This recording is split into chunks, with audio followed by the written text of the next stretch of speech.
Hello ladies and gentlemen, welcome back to my YouTube channel. So I found something very interesting within the week. And I mean, for those of you who know, you know that this journey for me started when my mother started buying shares back in the day. And those shares that she would buy then inspired me to start finding out. I became interested. How did they work? What made them work? Because the man that used to bring the shares to our house then he would come and he would tell my mom, say, hey, buy this one. This bank is going to do well. Buy this company is going to do well. The thing is that a lot of those companies eventually went on not to do well. But one thing it did was that it sparked a never-ending curiosity for me to understand and actually learn how to begin to invest and actually buy those shares. So even when I went to the university, I studied accounting, but I wasn't really interested in the accounting. I was just interested in, being able to use the knowledge to pursue, financial analysis and all those kind of things. So as fate will have it, a friend of mine found a lot of the share certificates, because a lot of the shares, we didn't even, when you buy a share, you are issued a share certificate. It looks something like this, right? So it actually confirms your ownership and it states your holdings in the company and all of those things. So a friend of mine found a whole lot of those share certificates and he brought it to my house. In fact, I had even forgotten the ones that we have and the ones that we don't have and all those things. So while my mom was buying a few for herself, she was also buying a few for me, and the idea was in future I would sell it. She said, oh son, when you are 25, all these shares, we'll sell it and we'll use it to start your life, this and that. And it goes a long way to tell you that and now today I just want to quickly run over these shares, right? So this one, for instance, is New Nigerian Bank PLC. I'm sure many of you will not even remember that there is such a bank, or that there was such a bank as NNB, New Nigerian Bank. Now this bank is gone. And unfortunately, my mother had 2,500 units of ownership of shares here at New Nigerian Bank PLC. That's one of them. And then we look over here, we have, I don't even know if Unity Bank is still in existence, but here, this is Unity Bank. This share here is, Unity Bank, has about 35 shares there. And another one again, an additional New Nigerian Bank. The funny thing was, a New Nigerian Bank back in the day, as far as I remember, had very nice branding. The office looked good, the logo was very lovely. So it was easy for you to just look on the surface and think that things were very good with the bank and things were going well. So my mom, this one is an additional 250 shares. So far, the total holdings is 2,750 shares. That she has. With this New Nigerian Bank here. And another bank, very interesting one, another 2,500 shares. This one is even in my name. It's Spring Bank. I don't know how many of you still remember that a bank called Spring Bank was ever in existence in this country, but this one is called Spring Bank PLC. This is Spring Bank PLC, and this is actually in my name. And it's this is 2,500 shares here at Spring Bank. So it's really unfortunate. The only companies that are still alive out of all of these ones here is Oando PLC. And please, mind you, this 2,500 shares, this was purchased in 2006. And the New Nigerian Bank was purchased in 2005. So it's been it's close to 20 years now. And the Unity Bank was purchased in 2012. And we have Oando here coming in at it was purchased in 2010, and this is 45 shares here and 33 shares here. These ones are still active. I think Oando is still a company that's alive. I'm not sure how much it was purchased for at the time, because I don't think it states it here. Ordinary shares of 50 kobo each, fully paid in Oando shares, subject to memorandum of association, whatever. The only company of all these companies that were purchased that is still very much alive, and I'm extremely pleased and happy to actually go and lay claim to it, is ICO Insurance. So ICO. So here, 500 units. So maybe myself, it was purchased for me by my mother in 2009. This was purchased for me by my mother in 2009.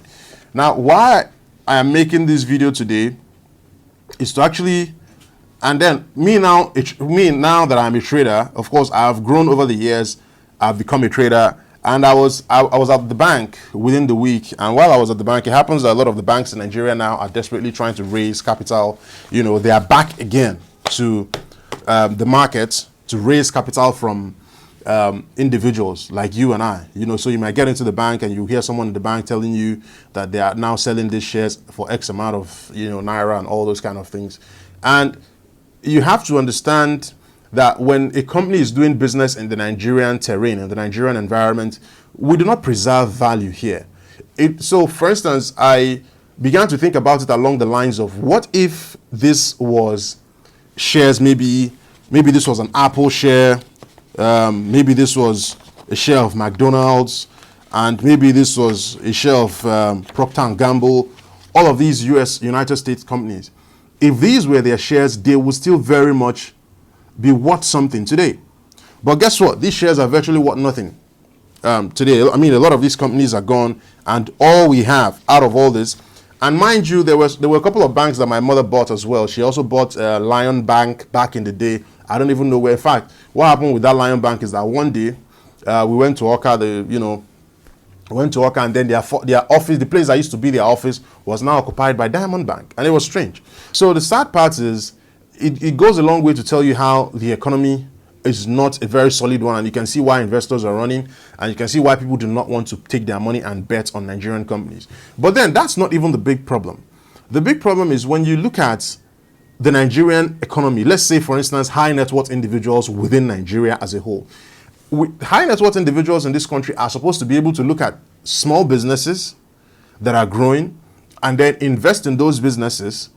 And when they invest in those businesses actually make profits and deliver returns to the investors. That is, now you should be able to see a company that is probably dealing in building materials, a company that is dealing in food items, a company that deals in whatever, and if they have a good track record, or if the sector they operate in is very healthy within the economy, an investor is supposed to be able to say, okay, here's 10 million naira, here's 20 million naira, invest it in your company, deliver returns to me, let me see how far you can go with that. And then the businessman, the entrepreneur, is able to take that capital and actually deliver returns and have turnovers from that capital. But guess what? Because a lot of people are not trustworthy, a lot of individuals cannot be trusted with funds, and a lot of people do not even know that investor money is not supposed to be used for pleasure. You're not supposed to take investor capital, use it to buy a new car, take investor capital, use it to go on holidays, or take investor capital, use it to pay yourself handsome wages. That is not what investor capital is meant for.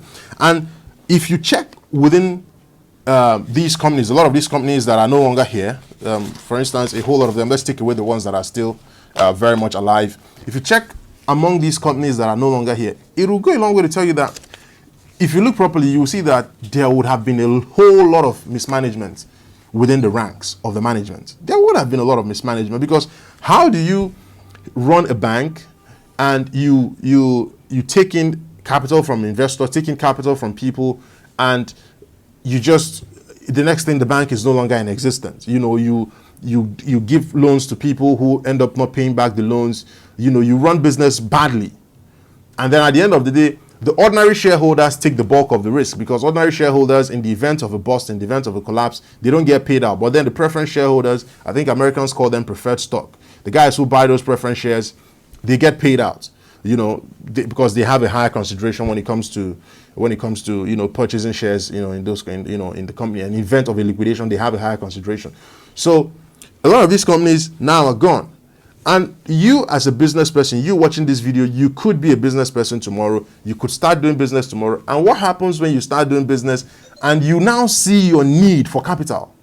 There is a desperate need for you to have capital, and you're either going to get that through you selling of shares like this. And when you sell these, they are not debt, so they don't carry any interest. Or you go and get bank credit, or you get loans to be able to do your business. Because the truth is, every business needs one credit or the other. Every business needs loans, every business needs credit, every business needs external capital to survive, other people's money. That is exactly what makes it what it is. But you have to be futuristic in your thinking in such a way that when you have these funds, when you have investor funds, when you have people's assets under your care in your business, invested in your business, you should be able to actually take very good care of those assets. Because if we are not able to, have a culture of entrepreneurs who, or, executives who are able to take good care of people's capitals, of people's business, we are always going to have issues like this. We're always going to have these type of issues where people are going to go out and spend, millions of naira. I think there's this guy, there's this guy who does skits here in Nigeria. I think it's Dr. Craze Clown. He complained about a share of 1.2 million that his father bought for them in 2000, and today it was virtually nothing. A lot of our parents invested in these companies trying to secure our future. A lot of our parents try to save our future by buying all of these shares. This is not even all of it. There are many shares, at least there are some that I know that, my mom invested in back in the day in a bid to try to secure her future. But guess what? The country let her down. The economy let her down. And the executives that ran these companies ran them to the ground. So it's very sad. It's really unfortunate. And the thing is, you could be the next executive that takes the reins of affairs in the company tomorrow. And you should understand that when you have all these things in your care, you're not just looking after yourself. You're not just looking after your children. You're not just looking after the company. You're looking after people's children. You're looking after the future. And these are the things that you really, really need to take into account, because the thing is, you could be watching this video and you don't know where life is going to take you tomorrow. So right now, the banks are issuing shares. A whole lot of them in Nigeria here are issuing shares at X amount of naira. Like I told you, someone tried to sell me on shares in the bank the other day, and because I'm a trader, so I look at, if you look at my screen here, I have even Nigerian banks here. I have a whole lot of industries within Nigeria here on my chart. So I told her straight up, I said, I'm a professional, and if I'm going to be looking to invest, definitely, even if I'm buying Nigerian shares, definitely I'm not buying the shares right now that the assets are high, because the banks are actually trying to sell these shares now that, because a lot of banks in Nigeria have rallied. We are seeing them trading at very high numbers as opposed to what they were trading at a few years ago. A lot of the banks in Nigeria have rallied, and the next thing that is going to happen is that these shares are going to begin to correct downwards. So they are basically now trying to sell you the shares now that the prices are trading at premium. For them, on the other end, it's trading at premium, and if you buy it now, definitely it's going to drop again before it begins to go up. So for someone like myself, who has an understanding of technical analysis and fundamental analysis and all of these things, I would definitely wait for a pullback into very, very significant zones before I start to. That is if I am even going to take my hard-earned money and commit to the Nigerian bank, because quite frankly, or to the Nigerian system, because quite frankly, my mother did it. Plenty of it. This is a lot of these things are gone now. I mean, these are just going to go into frames, because they are part of what inspired me to become the trader I am today. When my mom was buying these things years back, as a teenager, I saw all of these things and it piqued my interest, and I was very much interested in doing it. So that's just that's just all it is now. It's just, these are the things that inspired me, and I probably just frame them up and then look at them. They inspired me to become the trader I am today. But what I am telling you in essence is, if you are an executive or if you are running a business, you should understand that you have a very, very huge need to take care of people's capital, to take care of people's investment. And that is why today in America, all the companies, a whole lot of the companies that you could see from back in the day that people invested, it is very, very, of course, companies, not that companies don't go bust in America. They do. But a whole lot of, if you buy blue chip companies in America, they will do everything within their power to keep it afloat. Imagine Coca-Cola waking up more money and going bust. That's not likely to happen. But even if, in fact, the chances of it happening is very rare, and that is exactly why they do everything within their power to preserve the value of those companies. Whether the economy is doing well or it's not doing well, whatever happens within the economy, they tell you that this is the price of their asset, this is the price of their shares. The stock market is trading at, if we take a moment to look at NASDAQ right now, is trading at $19,500. The Dow Jones is trading at 41,000, and the S&P 500 is trading at 5,600 and whatever. That's what is worth to them. That is what it is worth. If you're not paying that premium, then you stay away. And so us as Nigerians, us as as a country of investors and people who run these industries and institutions, please, we will need to do better. And if you come across this video and for some reason in any business you are doing, you have people's money in your care, it's the same thing we blame the politicians for. That's exactly the same thing that the banks do. They take all of this money, take all of these investments, and it becomes personal capital, it becomes personal equity for them to do whatever they like. And at the end of the day, the people who brought their sweat and blood to invest in these companies have nothing to show for it. So it's really sad. And I mean, this is just, you know, me looking back, and I thought to share this with you guys, you know, this morning, looking at all these shares here.